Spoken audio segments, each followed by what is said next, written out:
El Foro de las Artes presenta Diálogos de lo Imposible, un espacio de conversación sobre arte y actualidad cultural. ¿Cuáles son los temas que movilizan la creación artística hoy? Acompáñanos a conocer a grandes artistas, gestores y representantes de la escena nacional que impulsan la reflexión artística y la libertad crítica.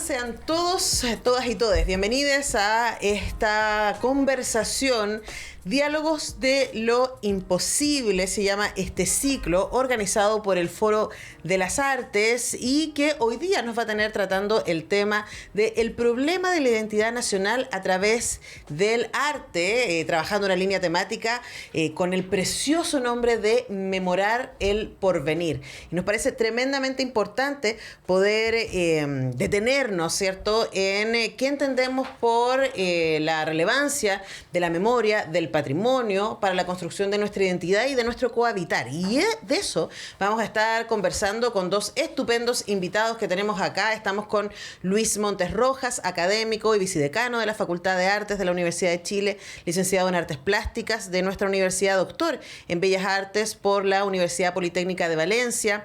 Como profesor asistente del Departamento de Artes Visuales, imparte clases en el Taller Central de Escultura y en el Magíster en Artes Mediales, además de desempeñarse como coordinador de investigación del departamento y liderar el núcleo de investigación Escultura y Contemporaneidad.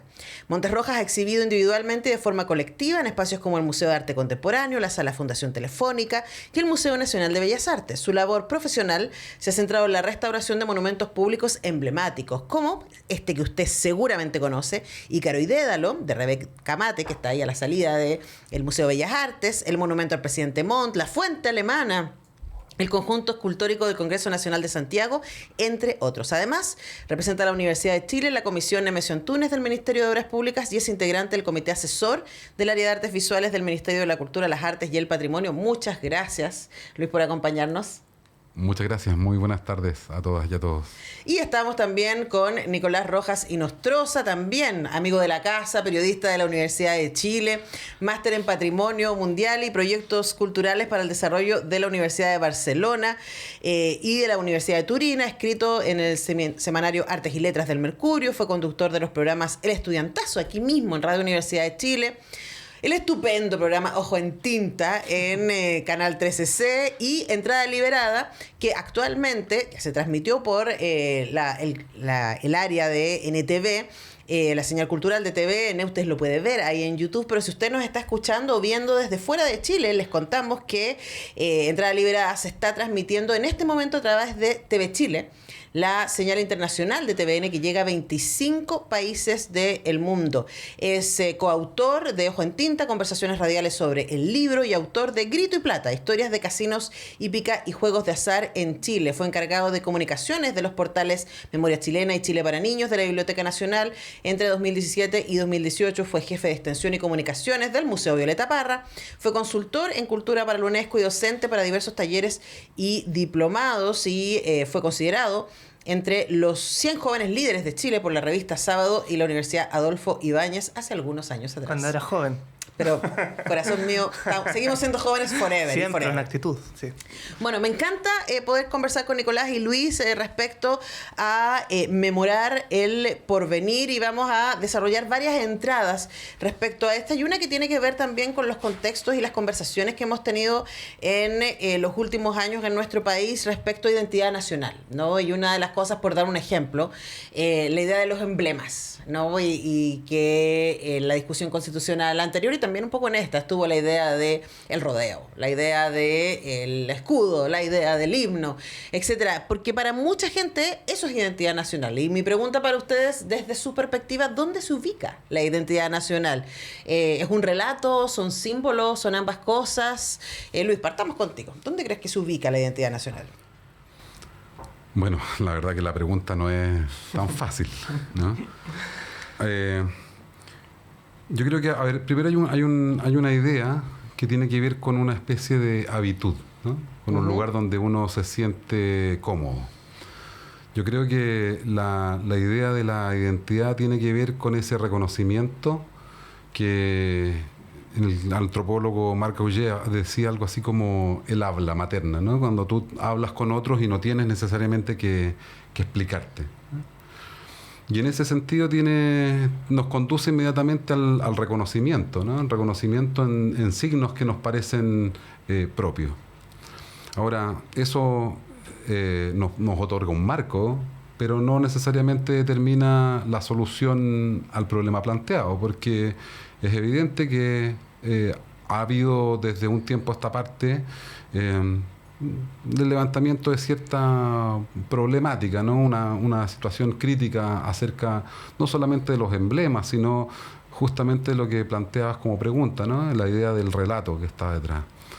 Y esto yo creo que tiene que ver con una condición, ¿no? Que es que los fundamentos, uno de los fundamentos de la identidad nacional tiene que ver justamente con la idea de lo nacional, con la idea de una organización, en este caso nuestros países fundados como república, y que esa cuestión identificaba, pues, digamos, símbolos transversales, ¿no? Religión, idioma, incluso cuestiones de carácter racial. Entonces, estas grandes máquinas de producción de identidad, el Estado, ¿no? Obviamente el Estado de la religión, parece ser que no otorgan, digamos, la fiabilidad que parece ser tenían al principio, ¿no? Desde el punto de vista de la escultura, el lugar donde yo trabajo y quizás me siento más cómodo, el monumento, ¿no? Y por lo tanto, la formación de la Escuela de Bellas Artes, que de temprano se vincula con la Universidad de Chile, con nuestra universidad, también tenía que ver con el levantamiento de signos que permitieran la identificación. O sea, lograr encontrar una cantidad importante de prohombres, de héroes, en los cuales pudiesen reconocerse los ejemplos que permitieran solidificar el nacimiento del Estado-Nación. Bueno, la pregunta sería, ¿por qué hoy, no desde hace poco, digamos, desde algún tiempo a esta parte, se han puesto en cuestión, por ejemplo, los monumentos públicos, cuando en realidad lo que teníamos ahí era un relato que estaba pretendidamente acordado? Finalmente, lo que se puede decir de ahí es que es evidente que la noción de Estado-Nación parece ser que se debilita en términos de la construcción de una identidad de alguna manera transversal y que aglutine sin cuestionamiento a aquellos que vivimos bajo un territorio, cuando empezamos a descubrir que hay ciertas particularidades que nos distinguen. Por ejemplo, los pueblos originarios, ¿no? Que no habían sido en absoluto reconocidos ni en su historia, ni en su idioma, ni en su cultura. Bajo esa lógica es que esa gran denominación transversal de identidad parece ser afectada, ¿no? Ahora, me parece interesante esta fantasía, lo voy a instalar inmediatamente ahí, me sitúo, ¿no? Sin cuestionamientos. Cuando pensamos efectivamente que la identidad podría ser exactamente un elemento que fluye, ¿no? Y que se transforma de manera constante, pero al mismo tiempo es un espacio de resguardo. Y ahí quería irme al Nico, que entre muchas cosas muy interesantes, además de trabajar con instituciones internacionales como UNESCO, pasó pandemia en Uzbekistán. Sí, Azerbaiyán, perdón. Al frente, perfecto. Pero al frente, pero estaba en la zona, en la zona, ¿no? Sí. Y pensaba, Nicolás, respecto a esta idea de la particularidad de las identidades instaladas en un territorio y cómo eso parecieran ser un espacio de protección, y voy a usar eso entre comillas, de la idea de globalización, ¿no? O sea, cómo nos distinguimos. ¿Cómo yo sé que yo soy yo? ¿Y cuál es la diferencia entre que yo haya nacido en Chile y lo haya hecho en Turquía, ¿cierto? ¿Y qué rol tiene la identidad? No solamente en términos de nacionalismo, diríamos, que también ahí nos metemos con un tema que es tremendo, sino en términos de mi habitar como sujeto en un contexto. Sí, bueno, esa fue una experiencia bien particular. Yo estaba viajando viajé como por 30 países, bien, no sé, Bosnia, Macedonia. Estaba con una mochila viajando. Eran países que eran amigables desde el presupuesto y quería conocer museos. Y ahí me quedé atrapado en Azerbaiyán, que es en el Cáucaso, en un pueblito que se llama Acheki, que es muy importante en la ruta de la seda. Bueno, fue muy importante en la ruta de la seda.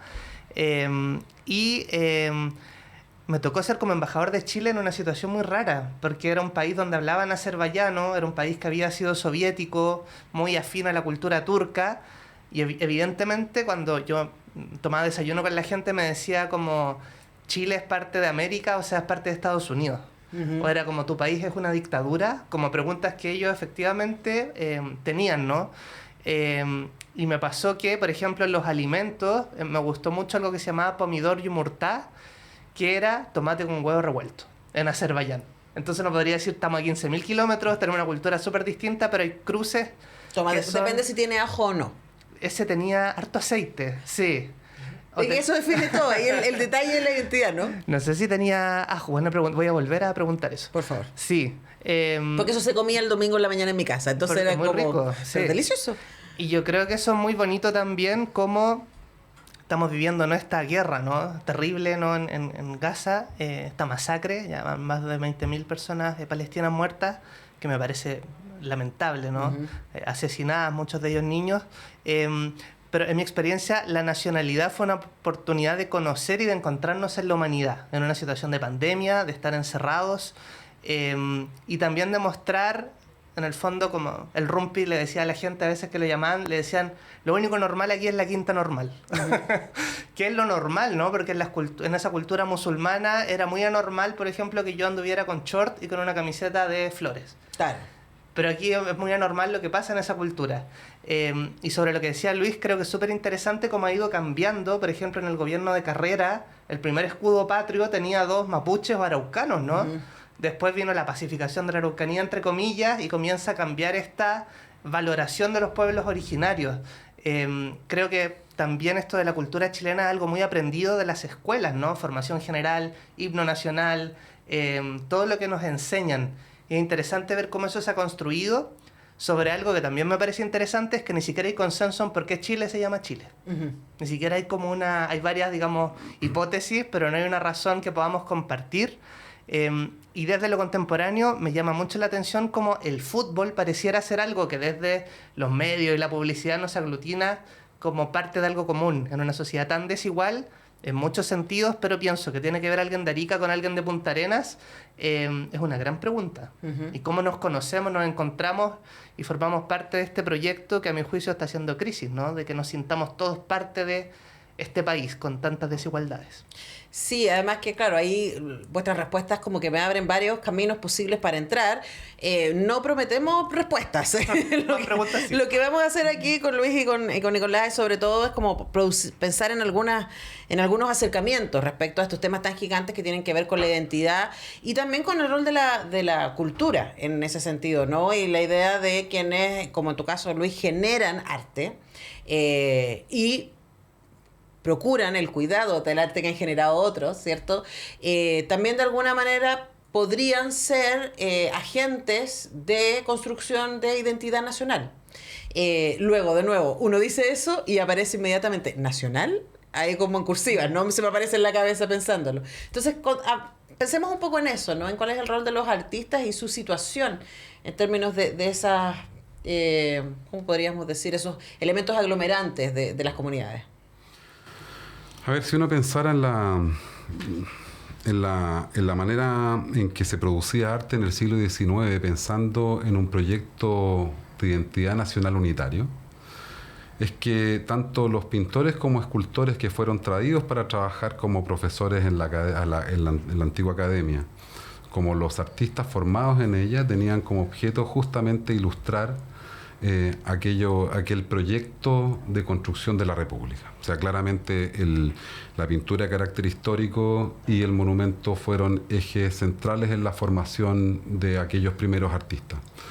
Por lo tanto, uno podría decir que el arte, incluso el arte académico, con fuerte raigambre neoclásica del siglo XIX, cumplía una función histórica y política.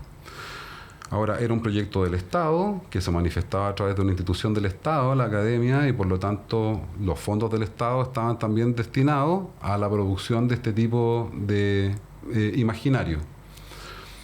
Ahora bien, para mí la producción de arte contemporáneo tiene una distinción. Y hay una distinción respecto, por ejemplo, del arte moderno. No quiere decir que el arte moderno no sea político, pero a mí me parece que el arte contemporáneo debe distinguirse por una mirada contextual del presente que evidentemente es política, pero al mismo tiempo es histórica, ¿no?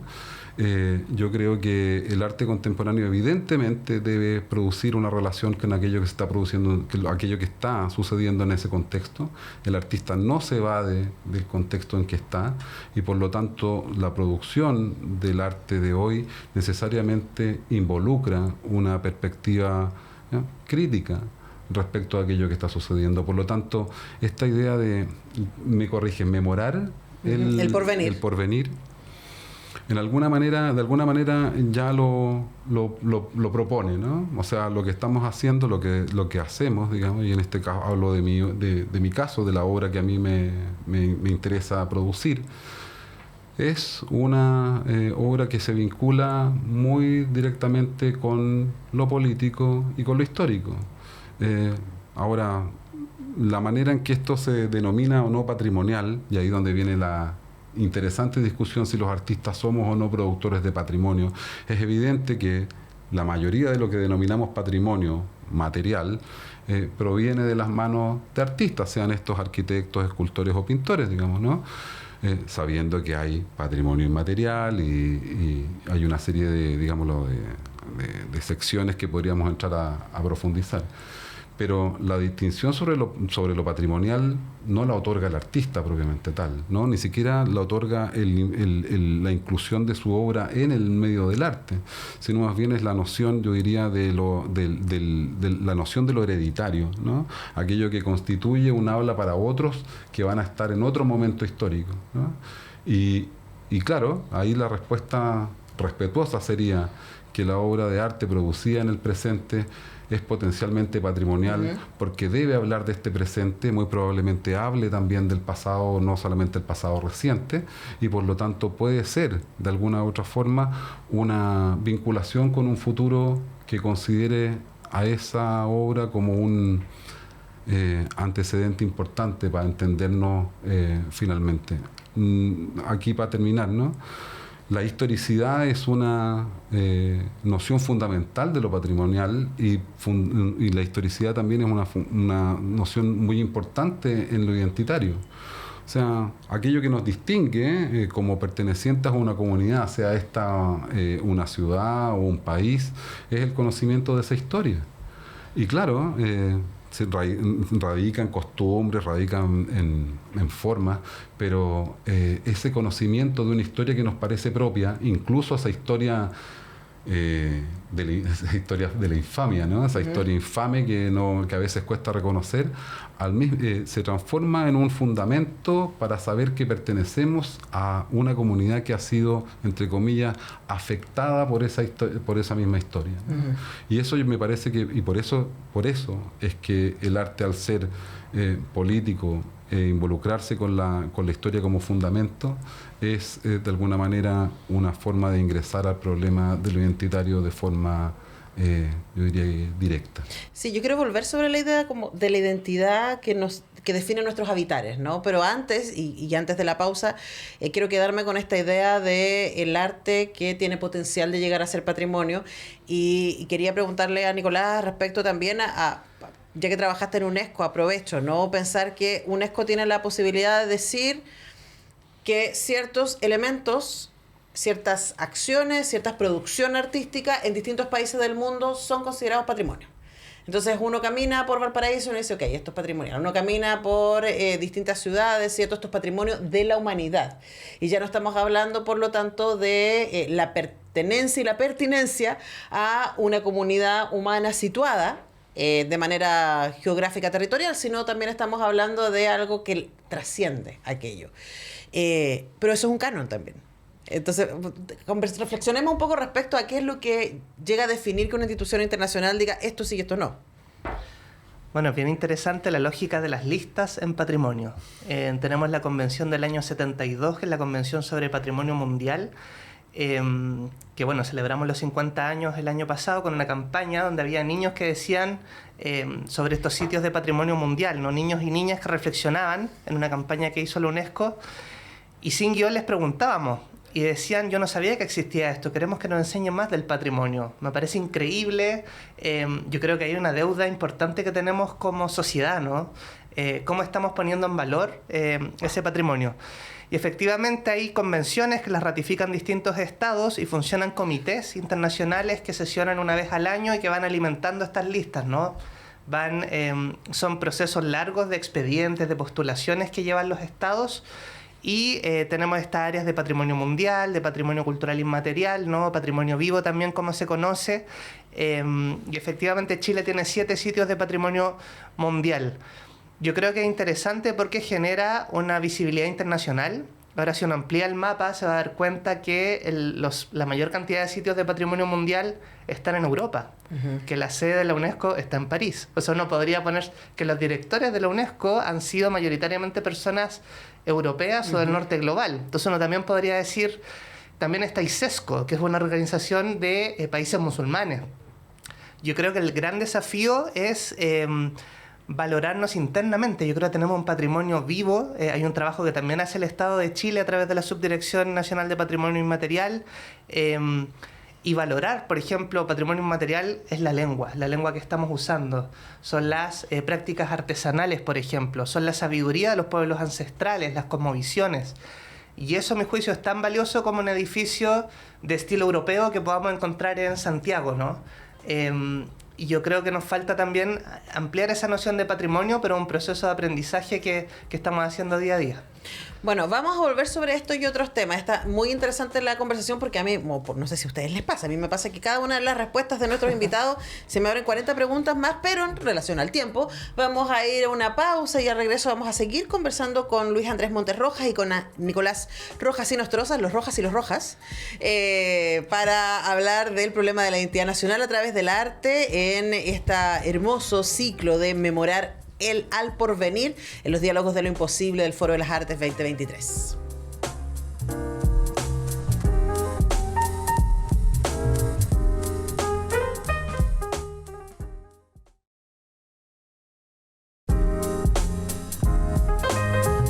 Continuamos en este Foro de las Artes 2023, Diálogos de lo Imposible, se llama, es el título que le da a estos Foro de las Artes y a las diferentes actividades organizadas por la Vicerrectoría de Investigación y Desarrollo de nuestra universidad, en donde vamos a estar, seguimos conversando sobre el problema de la identidad nacional a través del arte, sobre memorar al porvenir y aquí les planteo algo que a mí me inquieta mucho, a propósito de la reciente asunción del señor Milei como presidente de Argentina, ¿no? Y empezamos a ver el advenimiento de neofascismos que tienen una raigambre nacionalista muy potente. Entonces, pareciera ser que en tiempos de inseguridad, ¿cierto? En tiempos de incertidumbre, esa raigambre de estos somos nación, y la nación se define por estos elementos, como decíamos al principio, ¿no? Como el himno, y si nos quieren quitar eso, ¿quiénes somos si nos quitan eso? Por ahí quiero ir la pregunta, ¿por qué creen ustedes que ese tipo de discursos funciona y cala finalmente en los votantes, las y los votantes, en contextos inquietantes como los que vivimos ahora? ¿Qué opináis, Nicolás? Sí, bueno, yo creo que el contexto argentino es bien particular por la tasa de pobreza. Creo que una situación económica bien compleja en Argentina que se está arrastrando y también estaba esta como continuidad de gobierno y aparece este personaje con un discurso que yo creo que el desafío de implementar lo que él dijo a mí me parece bien irreal, ¿no? Pero es un contexto bien irreal también. Creo que es súper importante valorar nuestro... se me fue un poco la onda. ¿Cuál era la pregunta? Estábamos hablando del rol que tienen estos discursos nacionalistas en los neofascismos contemporáneos. Bueno, sí. Bueno, y en Chile también hay una vertiente, ¿no? Que somos chilenos, que el rodeo, sí, la intolerancia a lo distinto, a la migración. Yo creo que es un desafío y que finalmente si uno ve su propia historia familiar, todos tenemos migrantes. La historia, nuestro país es de una historia totalmente mestiza. Creo que moverse también es algo muy humano. me parece súper peligroso, en verdad. Yo creo que si no hay respeto, si no hay tolerancia, si no hay humanidad, que es lo que nos decía Gabriela Mistral, ¿no? La humanidad es algo que todavía hay que humanizar. Me parece, bueno, terminamos en cosas como las guerras, como matar. A los primos, diríamos. A los primos. Casi todas las guerras. Me tocó estar en Paraguay y ustedes sabían que Paraguay fue atacado por Argentina, Brasil y Uruguay en una guerra. Imagínense eso. Y eso pasó en nuestra parte del continente, ¿no? Yo creo que tenemos un enorme desafío de conocernos entre vecinos, de valorarnos y de unirnos, porque si seguimos peleando entre nosotros en estos nacionalismos bien básicos, creo que estamos súper equivocados. Claro, es que uno piensa en lo que está pasando hoy día mismo, ¿no? En la Franja de Gaza y lo que está también pasando en Rusia y Ucrania, es como literalmente matar a los primos. O sea, gente que estudió junta en algunos casos, ¿cierto? Que trabajó juntas, que están... Entonces, ok, ¿qué es lo que diferencia? Y hay una pregunta terrible en términos también de producción discursiva identitaria y el rol que tiene el arte ahí. Porque pienso, Luis, cuando pensamos en la Segunda Guerra Mundial, ¿cierto? Y en el fascismo italiano, estamos pensando en una manera de vestir. Estamos pensando en un tipo de música, ¿cierto? Cuando pensamos en el nazismo alemán, estamos pensando en la propuesta artística, cultural, publicitaria de Goebbels, ¿cierto? Y cómo eso va a ser, por ejemplo, retratado por Leni Riefenstahl en El triunfo de la voluntad. Entonces, es como, ahí hay un cruce que es súper interesante respecto a un discurso segregacionista, sin duda, pero que utiliza el arte como una herramienta aglutinante. A ver, es lógico que cada propuesta política intente también levantar, especialmente en la época de los modernismos, digamos, una propuesta estética. Conversábamos con unos amigos este fin de semana justamente de eso y la relación que tenía la estética nazi con la ruptura que se produce en la Unión Soviética respecto de los primeros modernistas, digamos, y la elección de cierto, por ejemplo, una paleta de colores, digamos, ¿no? Pero a ver, existe una reflexión que yo creo que es más compleja, digamos, ¿no? Y que la planteaba Paul Virilio en algún momento sobre una querella contra el arte contemporáneo, cuando decía, en realidad la estética de los nazis no es la esvástica, ni las águilas doradas, digamos, ni los pendones rojos, sino más bien la estética del nazismo es la estética del horror. Y en ese sentido, claro, parece que el arte contemporáneo, decía, que ha asumido esa estética del horror, ha hecho pervivir la estética que finalmente es la del nazismo, digamos, ¿no? Pero ahí viene, claro, la tremenda discusión si es posible o no seguir escribiendo poesía después de estas barbaries, ¿no? Y a mí me parece que la respuesta que se da propio Adorno, ¿no? Es que parece ser que es un deber, ¿no? Seguir escribiendo poesía después de Auschwitz, ¿no? O sea, y ahí hablando, como pensando en la situación política actual, ¿no? El fallecimiento, la muerte, el asesinato de Refat Al-Arer, ¿no? El poeta palestino en Gaza, ¿no? Que nos hace pensar justamente en la desaparición de una voz que está afincada en la poesía, digamos, ¿no? Y que a través de la poesía y del arte finalmente lo que hace es retratar una situación humana que está en deuda con lo humanitario, ¿no? O sea, es la humanidad con una deuda de humanidad. Y eso me parece que es muy tremendo, porque parece ser que ya ni siquiera es labor de la política, ¿no? Sino más bien es labor del arte. Sí. Me parece muy, muy tremendo esto, porque finalmente propone al arte en una situación límite, ¿no? Y que es la misma respuesta que quizás tendríamos que tener en esa discusión ya con el fallecido Virilio, ¿no? O sea, es el arte que se puede escindir acerca de la crueldad del presente, digamos.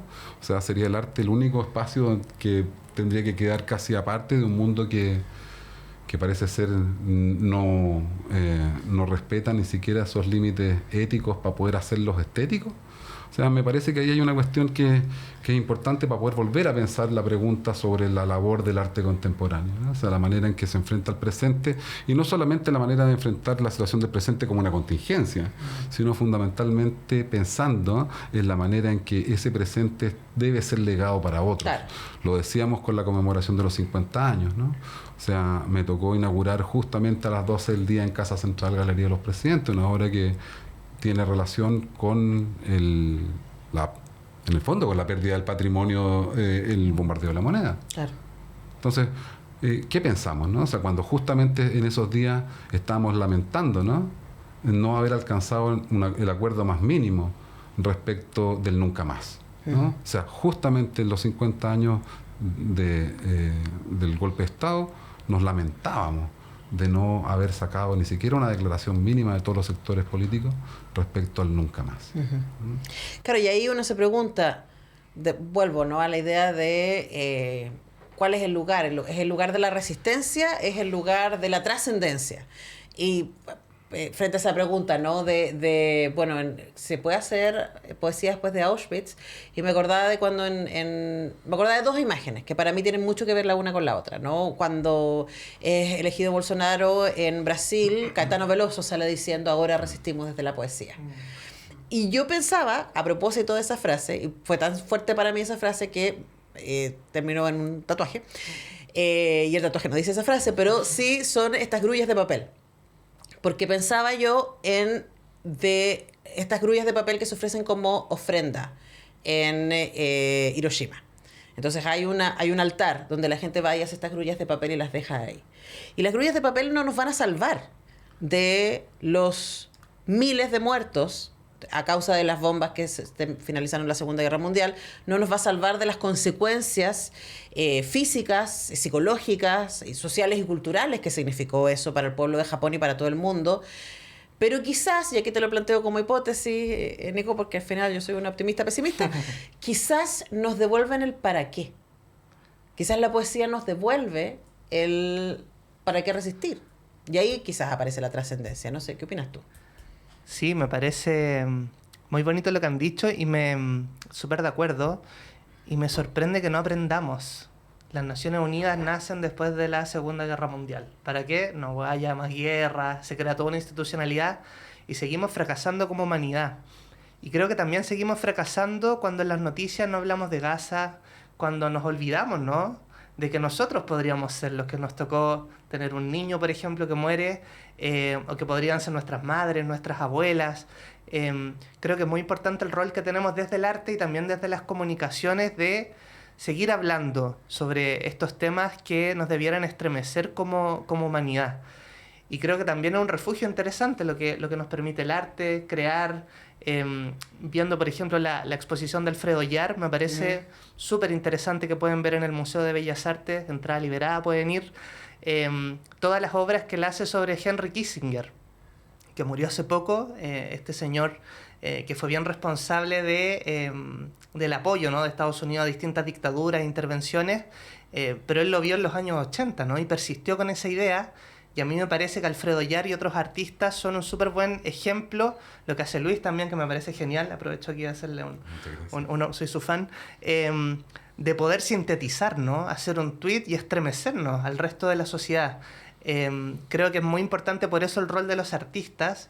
Y creo que también la sociedad no favorece el arte y la cultura porque pone temas incómodos, ¿no? Hay un estudio del Consejo de Monumentos Nacionales que hace un conteo de los monumentos y menos del 5% de los monumentos en espacios públicos son a mujeres con nombre y apellido. Siempre la mujer en la justicia, la educación. Somos una metáfora. Y de ese 5%, la mitad Gabriela Mistral. Sí. O si vemos los billetes con los que compramos pan, ¿por qué hay una mujer en los billetes? Y tenemos a Arturo Prat, Carrera Pinto, Andrés Bello. Y no hay pueblos indígenas. Y no hay pueblos indígenas, y así, ¿no? ¿O por qué la calle donde usted vive se llama así? ¿Por qué la Alameda, la Gran Avenida Carrera? No había ni una mujer interesante en nuestra historia para una avenida importante en nuestra ciudad. Y así. Es bien ¿Y qué interesante. significa eso también, no? Claro, pues, ¿y por qué no lo estamos viendo? Y si lo estamos viendo, ¿qué estamos haciendo, no? Sí, además eso nos lleva también a la pregunta de las identidades oficiales. Y quería irme, mover. Luis me mira con cara de diablo, ¿hacia dónde nos vamos moviendo? Bueno, pero este es un espacio para dialogarlo, ¿no? Estamos ahí conversando sobre los diálogos de lo imposible con Luis Andrés Montes Rojas y con Nicolás Rojas y Nostroza. Y yo pensaba en esta idea como de, también en ese mismo conteo se vio la cantidad de homenajes a militares, ¿cierto?, de distintas épocas que perviven como monumentos, y esta tensión que hay una triple tensión, te voy a proponer, ¿no?, que por lo menos yo veo. Una tensión que tiene que ver con, entonces, la idea de un patrimonio canónico que está impuesto desde el poder. Tú decías, te hablabas antes del Estado como un lugar desde donde se genera esta identidad. Entonces dice, el Estado, esto es lo que para nosotros es patrimonial, esto es lo que es importante recordar. Y deja fuera a las mujeres, deja fuera a los pueblos indígenas, deja fuera. Y selecciona un tipo de relato en donde estos son los próceres, esa misma idea, la idea del prócer, ¿no? El hombre a caballo. El hombre a caballo. Entonces está esa imagen, ¿no? Luego está, uno podría decir, la tensión interna que eso genera con las otras culturas y las otras identidades que conviven en un territorio. Ahí aparece la idea de plurinacionalidad, por ejemplo, ¿no? Y luego eso también está en tensión con esta idea de la identidad fluida que empieza a aparecer con las migraciones, que no es un fenómeno contemporáneo, es un fenómeno que nos define también como iba a decir como nación, ¿no? Nos define como comunidades en su pluralidad, ¿no? Entonces, preguntarte cómo ves tú la convivencia de esta triple tensión y el rol también, de nuevo, del arte como posible puente, no lo sé. Sí, a ver, yo acabo de terminar un texto sobre esto y justamente me parece que es importante entenderlo. Cuando yo lo hablo desde la perspectiva monumental, me permite entender un problema que es lo oficial, digamos, ¿no? Aquello que proviene de la institución, en este caso en particular del Estado. El monumento es la memoria del Estado.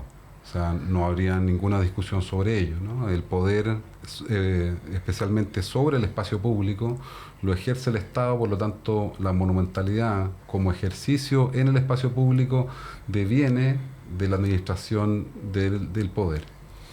Ahora bien, cuando uno hace lecturas entre las capas, digamos, entre aquella memoria que compone, por ejemplo, la construcción de un monumento, puede encontrar esas fisuras que permiten entender que no solamente provienen desde la voluntad del Estado como una especie de monopolio, sino también de las filtraciones que vienen desde el poder político o desde el poder económico. O sea, ¿quién administra el Estado en ese momento? No solamente quién administra el Estado, sino las injerencias que tienen aquellos actores que son aledaños al Estado y que tienen injerencia no solamente en la construcción de un monumento propiamente tal, ¿no?, sino en la forma en que se constituye una historia oficial, entendiendo que el monumento es un instrumento de esa historia oficial y por lo tanto tiene efectos en la memoria colectiva.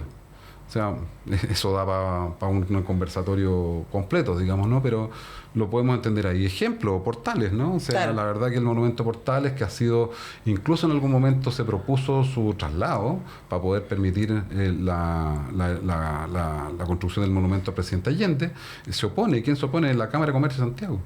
O sea, hay un libro que hicimos con el Núcleo de Cultura y Contemporaneidad justamente sobre el caso, se llama Cuerpos de la Memoria, ¿no? Y analiza críticamente tanto la construcción del monumento Schneider como el monumento Allende, ¿no? Y qué es lo que implicó. Ahora bien, es evidente que... ¿Qué monumenteamos cuando monumenteamos, diríamos? Es que es muy interesante esos dos casos, porque son dos casos de, digámoslo así, polémica. Más que polémica, es que estamos hablando de dos personajes históricos que, falleciendo uno dentro del mismo periodo, ¿no?, del 70 hasta el 73, Schneider y Allende, sus monumentos difieren muy tremendamente, no solo de la perspectiva estética, sino también de las implicancias políticas. Entonces, claro, cuando uno se mete ya a hilar fino en la historia del monumento, puede entender también cómo esos hitos públicos determinan la memoria colectiva a través de injerencias o participaciones que no son meramente del Estado. Muy complejo esto, ¿no? O sea, entender la memoria. Ahora bien, yo creo que el monumento ha terminado por ir acogiendo este tipo de cuestiones, ¿no? O sea, hay monumentos que ya no son solamente a próceres blancos, hombres, ¿no? O sea, han habido diferencias, ¿no? Vimos monumentos a Lautaro, a Caupolicán, o sea, ha ido acogiendo, claro, no estamos hablando de de un cambio de la estructura del monumento que siempre ha sido vertical, o sea, el monumento que hay de Lautaro en Concepción, si no me equivoco, ¿no? O sea, sigue estando en el mismo pedestal casi equivalente a Pedro Valdivia, ¿te fijas? Ahora bien, son otros temas, se reconocen a otros personajes provenientes de otra cultura. Ahora, yo creo que lo más interesante de esto no es la respuesta, no es que rápidamente se construyan una X cantidad de monumentos sobre mujeres o sobre nuestros pueblos originarios.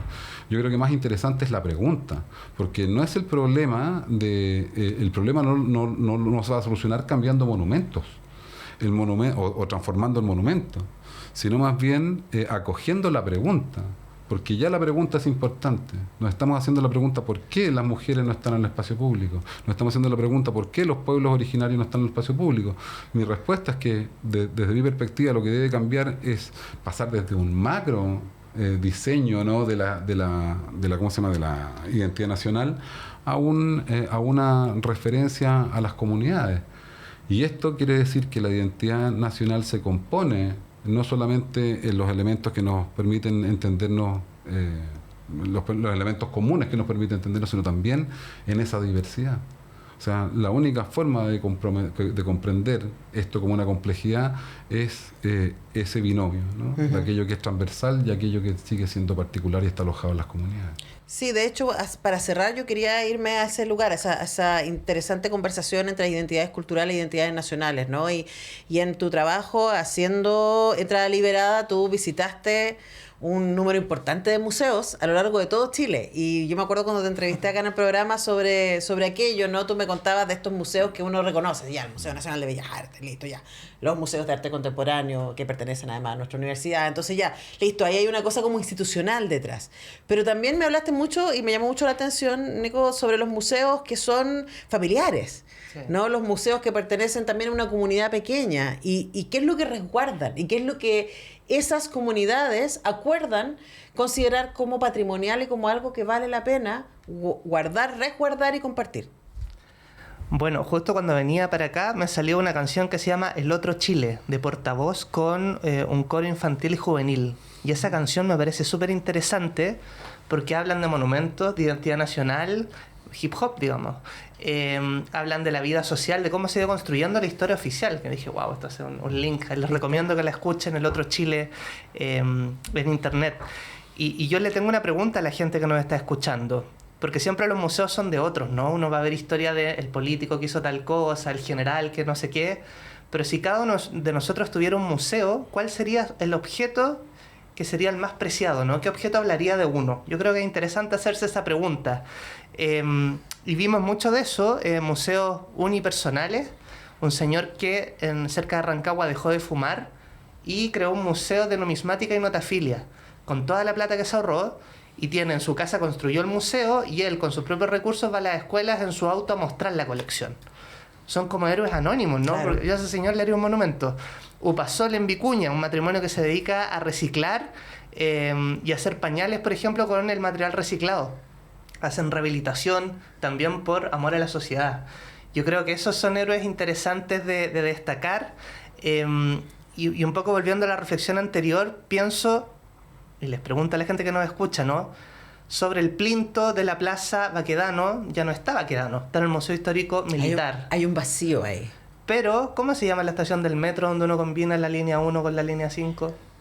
Baquedano, ¿no? Es interesante ver cómo, a pesar de que no esté, sigue estando, ¿no? Uh-huh. Y como, por ejemplo, en La Serena, la avenida Francisco de Aguirre, para el estallido social, la gente vandalizó algunos monumentos, como por ejemplo el de Francisco de Aguirre, pero le puso avenida Diaguita ciudadanamente a la avenida Francisco de Aguirre, ¿no? ¿Cómo leer eso? Creo que es interesante preguntárselo, y cuánto hemos participado los ciudadanos y ciudadanas en esta monumentalidad, en esta construcción de lo que queremos relevar, ¿no? Que igual es importante. ¿Y cómo nos sitúa eso también, Nico? Claro, porque si yo te digo, Nico, juntémonos en Plaza de la Dignidad, claro, y tú no me conoces, inmediatamente me estoy situando en un lugar del relato, ¿no? Que es distinto que si te digo, juntémonos en Baquedano. Claro. O en Plaza Italia.